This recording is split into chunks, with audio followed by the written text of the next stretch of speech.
Olá, eu me chamo Isaac Torquato. O tema do nosso vídeo de hoje é o período Vargas, momento esse que começa ali em 1930, no então chamado Revolução de 30, e a gente vai trabalhar esse conceito, vai questionar, o período, não porque era Vargas na minha concepção, e se estende até 1945, com então o deposto de Getúlio Vargas, e a gente instaurando o que a gente vai chamar de período de república populista, república democrática, enfim, é esse período. Falar sobre o período Vargas é entender que a gente divide ele em três pontos, que é o primeiro, que é o governo provisório, o governo constitucional e o governo do Estado Novo. A gente vai entrar em cada parte, em cada coisa bem específicas. Já adianto de antemão, meu nome é Isaac Torquato, sou formado em História pela Universidade Federal Rural do Rio de Janeiro e iremos trabalhar aqui um pouco o que foi o período Vargas. Em um primeiro momento, a gente tem que se entender o que estava acontecendo no Brasil, seus antecedentes, ali no período de 1928 a 1929 até 1930. É o que a gente chama de período de república oligárquica, aquele momento onde é que a gente tem aquela concepção, onde é que as oligarquias, que são os poucos governantes do poder, poucas pessoas, governos de poucos, e estavam se estabelecendo. Então, o antigo presidente, que é o Washington Luiz, ele vai jogar como candidato o Júlio Prestes. Só que o Washington Luiz, que era paulista, deveria apoiar Minas. Só que o Washington Luiz, visando uma ideia de que ia trabalhar a continuidade do seu plano econômico, ele lança um candidato de São Paulo e não de Minas Gerais. E aí, nesse momento que Minas Gerais, junto com o Rio Grande do Sul e o Rio de Janeiro, vai formar uma aliança, que a gente chama de Aliança Libertadora, que vai combater lançando seu candidato contra o então Washington Luiz. Lembrando que era um contexto de muita fraude eleitoral, contexto de volta do Cabresto, era o contexto que estava passando pela crise de 1929 também. E aí ganha o então presidente Júlio Prestes. O vice de Getúlio Vargas, que era o João Pessoa, ele foi assassinado. E não por um crime político, mas mais por um crime regional, uma concepção totalmente distinta. Vargas vai pegar para si aquele momento e vai usar de propagandas dizendo que foi uma questão política, que se articulou. Vargas ele não estava sozinho, ele tinha apoio da população, ele tinha apoio da oligarquia, em parte, ele tinha apoio dos tenentistas, e é o movimento tenentista que vem lá desde o meados da década de 20 para a década de 10, trabalhando esse processo. Ele vai ter apoio também. E aí é nesse momento que Getúlio Vargas ele vai se instaurar no poder, se instaurar através de um golpe. E por que a gente chama de golpe, não de revolução? Porque a estrutura social naquele momento ela não se constituiu, ela não se modificou. É que foi muito propagado, veio a conhecer na história como Revolução de 30. Porém foi um golpe e nesse momento se instala dentro do Brasil que é chamado de governo provisório. E por que é provisório? Porque ele é um governo inconstitucional. E aí, dentro dessas questões, a gente vai trabalhar alguns pontos muito importantes dentro do governo provisório que vai dar sustentabilidade lá para frente e vai trazer Getúlio Vargas como um próximo presidente, que vai entrar no governo constitucional. Mas a gente tem que entender que lá no seu primeiro momento, desse governo provisório, que vai de 1930 até 1934, é o momento onde é que Vargas ele vai sustentar a sua base política. A gente, quando estuda o período Vargas, a gente tenta sempre colocar Vargas como uma figura muito central. E isso vem um pouco sobre as concepções lá do DIP, do Departamento de Imprensa e Propaganda. Só que a figura de Vargas, por mais que ele tentou implementá-la como forma central, o seu governo ele não estava centralizado na figura de Vargas. Até porque tivemos muitas mobilidades de diversos agentes políticos que deram sustentabilidade ao seu governo. Não é uma concepção, Vargas ele não vai inovar, ele vai pegar muitas coisas que já estavam acontecendo no Brasil e aí vai se implementar, só que ele vai tentar patentear este momento. Dentro do governo provisório, uma primeira questão que nós devemos entender é que o Vargas ele vai pensar em quebrar essa oligarquia essa regionalidade desse voto de Cabresto. E aí Vargas, pegando a concepção do Brasil como um todo, ele vai nomear vários interventores para os estados brasileiros. Naquele momento eram chamados de presidentes de províncias, que vieram depois, junto com Getúlio Vargas, a chamado de governador. Vai se modificar o nome, já vou explicar isso posteriormente. E aí foram vários desses estados, foram vários, como é que fala? vários interventores. E quem era desses interventores? Tinha bastante gente adentrada àquele movimento do tenentismo, porque deram sustentabilidade a entrar o governo Vargas. E aí que acontece o que, né? Devido a essa quebra de poder regional, né? A gente tem ali São Paulo, em 1932, já insatisfeito com esse governo Vargas que vai ser criado, né? Que vai subir ao poder através de um golpe. Nós tivemos a Revolução Constitucionalista de 1932, que foi o momento onde é que São Paulo, pensando em trazer, né, para dentro de si os paulistas com aquele sentimento regional, lá das épocas dos bandeirantes, pensando, eles vão pensar o quê, né? Que agora eles precisam tomar o poder novamente. E o governo federal de Getúlio Vargas, atrelado também a Minas Gerais, já que ali fazia divisa, né, São Paulo com Minas, vão enviar tropas para São Paulo e vai ter uma guerra ali em São Paulo. Só que aí, inclusive é feriado até hoje lá em São Paulo, devido a esse dia, né? Os paulistas eles não se viram como derrotados, porque foi devido a esse processo que lá em 1934 tivemos uma Assembleia Constituinte e uma nova Constituição Federal. Porém, quando a gente fala sobre o período Vargas, é importante também destacar alguns pontos principais que Getúlio Vargas trouxe para dar aquela sustentabilidade do seu governo. Em um primeiro, eu gosto de falar um pouco sobre as questões e as concepções da crise de 1929. Uma crise que ocorreu no mundo capitalista, especialmente ali com a quebra da Bolsa de Nova York, lá nos Estados Unidos. Porém, sociedades na concepção socialista, lembrando que a Rússia tinha acabado de passar pela Revolução Russa de 1917, não sofreu e não abarcou com esse golpe. Brasil, que era o maior exportador de café no mundo, cerca de 80% da economia brasileira estava vinculada ao café. O que acontece nesse momento? Getúlio Vargas, devido à lei da oferta e da procura, ele vai queimar essas sacas de café. Cerca de 70 milhões de café foram queimados. Por quê? Porque se a gente tem se a gente tem muito produto em abundância, você desvaloriza ele. Então, quando a gente diminui o produto, você valoriza esse produto. E até que era um período também entre guerras, né? As pessoas de crise também. O café é uma coisa supérflua. As pessoas, por mais que a gente tenha essa concepção de que é uma coisa necessária, né? Mas o café é uma coisa supérflua. Porque entre comprar arroz, feijão e proteína, as pessoas precisam comer proteína do que um café. E vai sofrer essa crise também. Um outro ponto que eu também acho muito importante é as questões das indústrias dentro do Brasil. O Brasil pensando, né, Getúlio Vargas, a pegar a economia e se diversificar, até porque ela estava muito voltada ao café, Getúlio Vargas vai trazer várias indústrias, só que de modelo estatal. Nós temos várias siderúrgicas que vão sendo construídas durante esse processo, para a gente fazer o quê, né? Ter uma economia mais diversificada. E aí, o que é importante destacar também, por mais que Getúlio Vargas ele rompia politicamente com essas oligarquias, com esses latifundiários, na questão econômica, Getúlio Vargas não rompeu. Por que Getúlio Vargas não rompeu? Quando eu falei que ele vai comprar essas 70 mil sacas de café, uma coisa que vem lá do governo, lá do Tratado de Taubaté de 1906. É uma coisa que ele vai pegar de lá e vai trazer para cá. Ele está fazendo o quê, né? Tirando de um lado e dando de um outro lado. Um outro ponto também muito importante que Vargas trouxe, né, foi o que, né? Foi a criação do Ministério do Trabalho. Não se tinha uma concepção trabalhista. Antes era uma relação do proletariado junto com o patrão. Então você imagina, né, tendo uma concepção marxista, a gente através do dialético, que era diarético, que era complicado, que gerava problemas, uma relação direta de patrão e funcionário.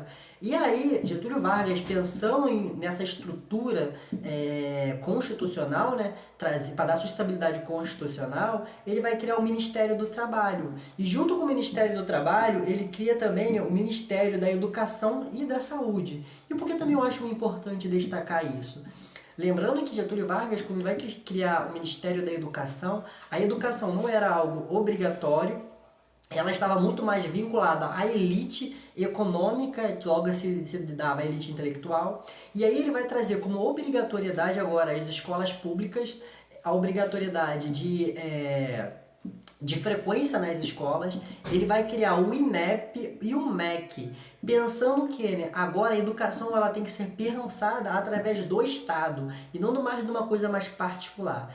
O Getúlio Vargas, quando ele constitui o seu governo, ele pensa em criar uma máquina burocrática totalmente voltada para tecnologias, uma máquina mais técnica, por assim por dizer. E aí, nesse momento, Getúlio Vargas vai trazer vários intelectuais que vai pensar esse Brasil através da educação. Tá dando para entender como é que está se constituindo? Como é que não é uma coisa que é totalmente centrada na figura de Vargas, que Vargas tá dando um presente? Não, tinha intelectuais, tinham movimentos que davam sustentabilidade. Só que Vargas ele vai querer patentear, falar que foi ele. Isso a gente vai falar um pouco mais para frente. Um outro ponto também, né, muito importante, é a criação da Justiça Eleitoral em 1932. Por que é importante a criação da Justiça Eleitoral? Se antes as eleições eram muito fraudulentas, isso é uma concepção que vem lá do movimento trentista, que já estava defendendo, né, o voto secreto, uma concepção mais rígida sobre as eleições. Getúlio Vargas agora vai criar um órgão que é autônomo, que vai regulamentar as eleições, pensando que ele descentralizar essas questões das oligarquias. E é nesse momento que Getúlio Vargas cria a Justiça Eleitoral. E um outro ponto muito importante, quando foi criada essa Justiça Eleitoral, em 1972 também, é a criação do voto feminino. O voto feminino, ele já existia, ele existia lá na concepção do Brasil Império, mas é claro que era visto de uma forma muito ambígua. A legislação, ela não dizia que era proibido da mulher ou do homem votar, porém eram muito pequenas, até porque tinha uma concepção censitária, de renda.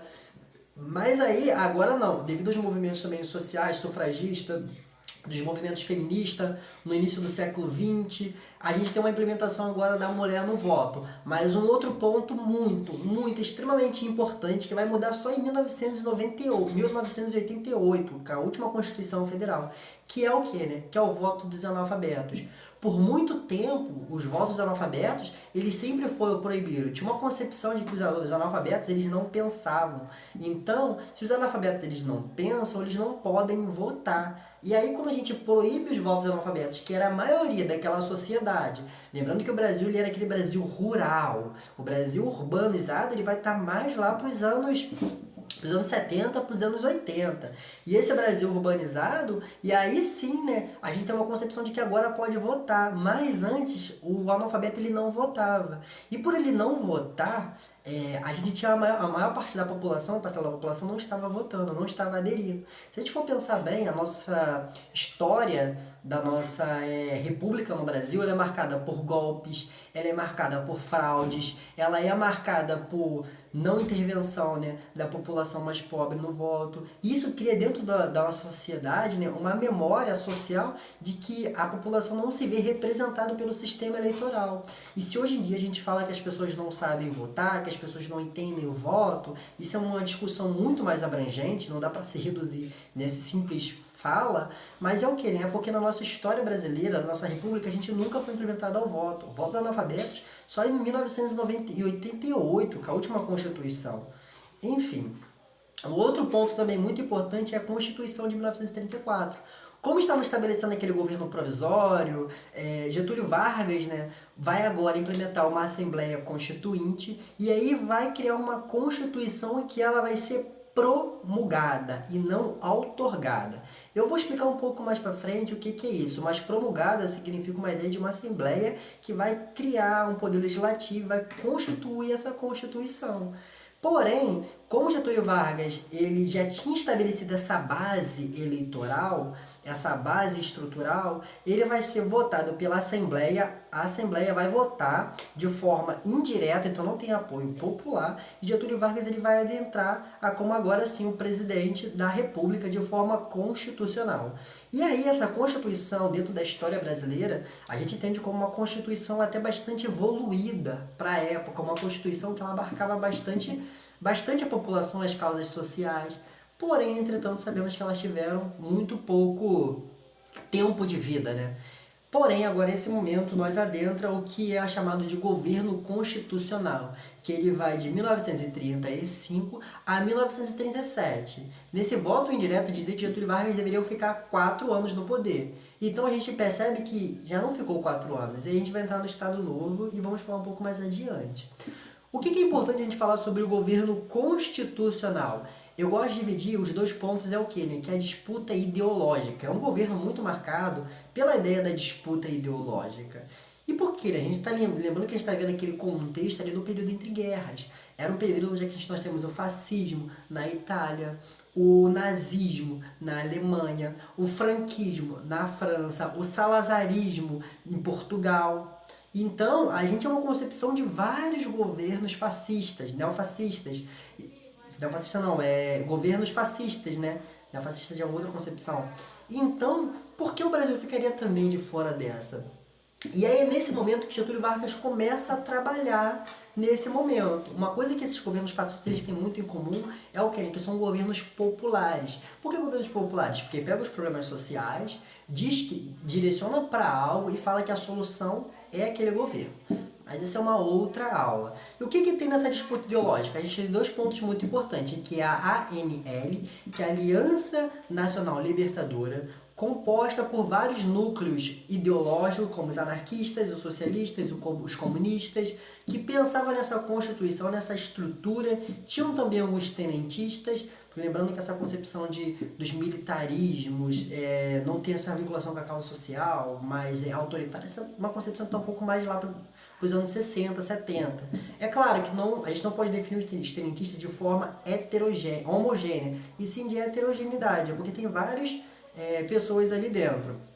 E dentro dessa ANL, elas eram influenciadas pela União das Repúblicas Socialistas Soviéticas, aí então devido ao socialismo que tinha implementado ali na Rússia em 1917, e também pelo PCB, que é o Partido Comunista Brasileiro, criado ali em 1922, que tinha sua liderança o Carlos Prestes. E aí, dentro desse momento, nós também temos a AIB, que foi criada ali em 1934, acho que foi 34, que é a Ação Integralista Brasileira, com sua figura principal, que é então o deputado, né, o Plínio Salgado, jornalista, na verdade, Plínio Salgado, que tinha uma forte influência do fascismo. E aí, para falar sobre a ANB, né, cabe um vídeo sozinho só sobre o que foi o fascismo brasileiro. Porém, o que é importante destacar da AIB, né, Ação Integralista Brasileira, que ele tinha uma concepção muito corporativista. E o que significa o conceito de corporativismo?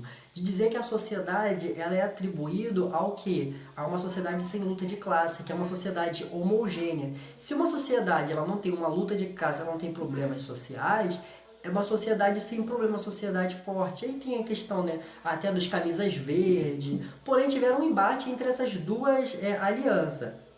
E aí, lembrando que era o contexto também de formação da identidade nacional, que já vinha lá desde 1933, com Getúlio Vargas, trazendo o conceito de Gilberto Freire, de democracia racial, pensando em criar essa identidade, essa cara de Brasil. Getúlio Vargas ele vai ser muito simpatizante ao quê, né? Ao movimentos integralista. Porém, em determinado momento ele vai romper.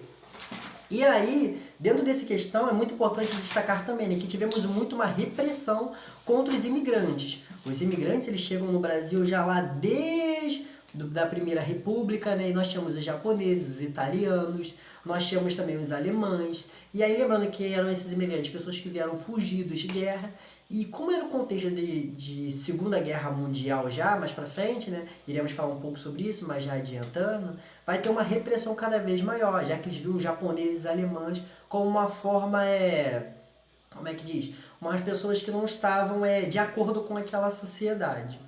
Após o governo constitucionalista, tem uma coisa muito importante que é chamada de Plano COIN, que foi um plano falso, implementado pelo integralista Olímpio Mourão Filho, criando uma ideia de que o quê, né? Que o comunismo ele estava no Brasil, lembrando que era aquele contexto lá da política da boa vizinhança dos Estados Unidos, onde é que vai se implementar uma ideologia deturpando o que é o comunismo, que o comunismo come criancinha, que o comunismo ele é um problema, que as pessoas vão roubar o seu Celta, roubar o seu carro. Então criou essa concepção e aí, junto com esse plano falso que foi descoberto em 45, que esse plano era falso, Getúlio Vargas vai dizer que existe um problema no Brasil, que os comunistas eles vão sabotar a próxima eleição. E aí Getúlio Vargas ele decreta o estado de sítio. Depois que ele decreta o estado de sítio no Brasil, nós temos o quê, né?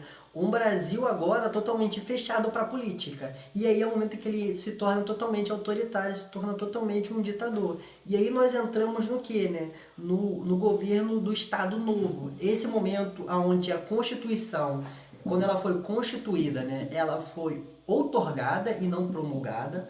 Nós tivemos uma centralização, período esse que vai de 1937 a 1945. E que momento esse é importante? O que significa uma Constituição outorgada? Outorgada é quando ela é feita de forma autoritária. E que momento das histórias nós tivemos constituições outorgadas? Nós tivemos lá em 1824 a primeira Constituição Federal, feita lá por Dom Pedro I, e ela foi outorgada de forma autoritária. Nós tivemos a Constituição de 1891, ela foi promulgada, constituída por uma Assembleia, e agora essa Constituição de 1934, ela foi promulgada. Só que agora, de 1938, ela foi outorgada, porque foi uma Constituição que ela foi totalmente centralizada na política e na figura de Getúlio Vargas. Esse é um dos momentos mais importantes que a gente fala sobre o período Vargas. Se a gente fosse dar destaque para o governo inteiro, Vargas está especialmente dentro desse momento, porque é o momento que ele ficou mais tempo no poder. Essa Constituição permitia que deveria ficar 6 anos no governo, ele vai ficar 7 ou 8 anos no governo. Então a gente já percebe que momento que ela foi criticada também. E aí, né, é uma ideia de que agora existe um Brasil. O Vargas ele vai centralizar uma concepção de Brasil, porque ele vai ganhar o quê? Né? Ele quer ganhar apoio. Como ele já criou muita base eleitoral, ele agora quer fixar esse apoio. E aí, é nesse momento, né, que nós tivemos um investimento cada vez mais das indústrias nacionais. E aí a gente pensando em industrializar agora o Brasil. É o que a gente vai chamar de surto industrial, né? Porque a gente sabe que o Brasil vai ser totalmente, vai ser mais industrializado, né? Totalmente não, né? Lá com o JK, com o Juscelino Kubitschek, só que quando a gente chega aos anos 80, a gente tem totalmente uma industrialização e o Brasil volta a ser esse latifúndio, esse celeiro humano, que por assim por dizer. E aí, né, nós tivemos o quê? Uma redução também desse regionalismo. É nesse momento aqui o Getúlio Vargas ele vai tirar essa concepção de presidente de Estado, agora não é mais presidente de Estado, e sim governador. Lembrando que antes era as capitanias, depois no Império nós temos a província e depois o Estado. Agora não é mais o presidente de Estado, agora é o governador, porque presidente só tem que ser um, que é o Getúlio Vargas. E aí nós temos o DIP, a criação do DIP, que é o Departamento de Imprensa e Propaganda. É onde é que o Vargas ele vai fazer o quê? Ele vai ter uma coisa chamada de culto ao líder. Uma concepção bem voltada para o fascismo, né? Que é o quê? Que Getúlio Vargas ele vai criar a sua imagem, a sua figura. Vão ter leis que vão estabelecer que é obrigatório todas as escolas, hospitais ter uma foto de Getúlio Vargas. É nesse momento que a gente vai ter um horário específico na rádio, só voltada para a hora do Getúlio Vargas dele falar. Inclusive a gente tem até hoje, né? Aquele momento que o governo fala com a população, horário eleitoral obrigatório. Isso foi criado lá com o período Vargas. E aí a gente pensa, né? Se a imprensa estava centralizada na mão de Vargas, vocês acham que iam ter bastante contradição? Vocês acham que ele ia propagar as partes ruins? É um momento também onde é que Getúlio Vargas ele vai proibir os comunistas de novo no país. Lembrando que Vargas ele sempre perseguiu os comunistas, ele sempre, não só ele, né, como outros diversos governos que perseguiram os comunistas, né, porque cresce um medo, né, do que o Brasil, se transformar no comunista, ele vai ser uma nova China, né, por assim por dizer, lembrando que mais para frente, né. Mas enfim, a gente quer dizer desse momento. E aí também tivemos o que, né?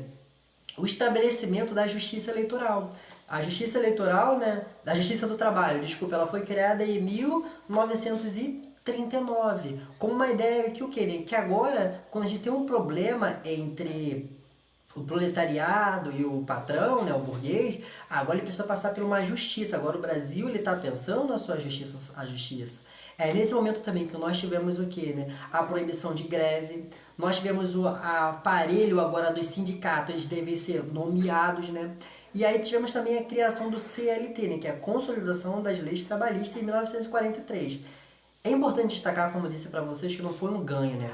A gente não pegou lá e Getúlio Vargas deu de presente. Tivemos muita luta. E o nome é consolidação, não é à toa. Porque desde os momentos de greve, que vem lá desde 1917, das greves gerais no Brasil, os movimentos operariados, os anarcos sindicalistas, eles estavam pensando já nessa concepção e Vargas vai puxar para dentro de si. E as leis trabalhistas, ela vai estruturar dentro do país, agora que o operariado, ele tem direitos. Ele não está mais a mando do patrão, não é o patrão que fala e obedece. Agora tem uma legislação que vai regulamentalizar esse embate social.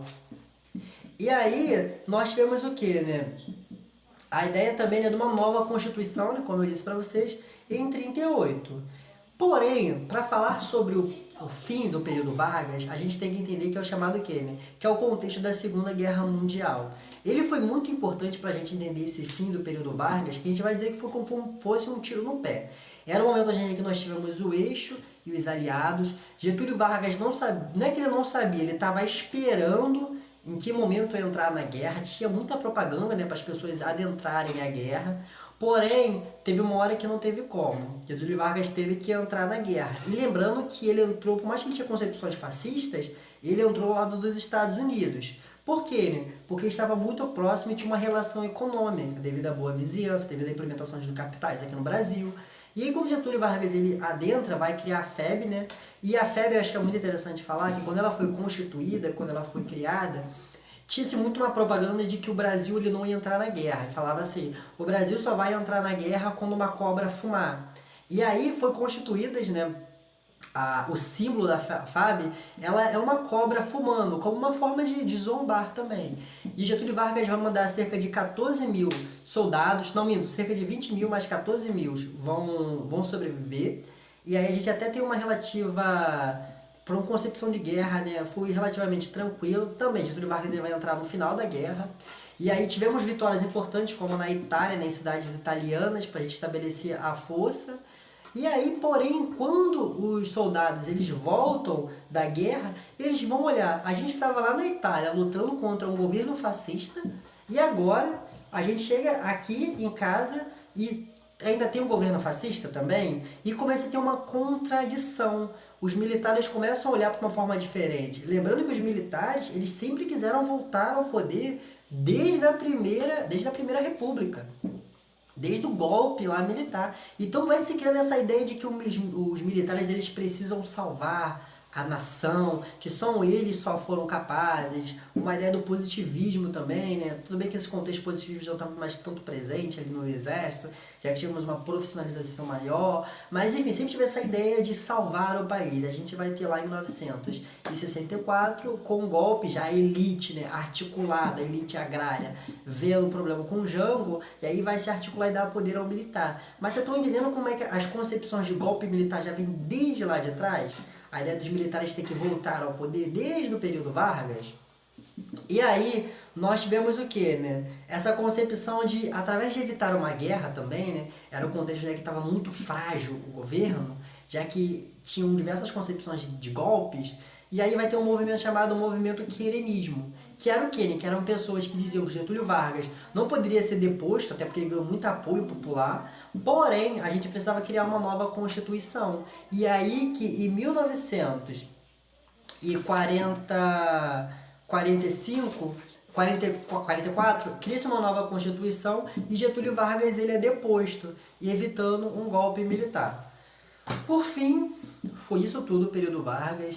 É um momento da história brasileira muito complexa, tem muitos e muitos detalhes. Teve alguns que eu deixei de fora porque eu não achei importante, teve outros que eu trouxe ao longo do vídeo. Só que para a gente entender esse momento da história brasileira, a gente tem que lembrar o que? A divisão dos três governos.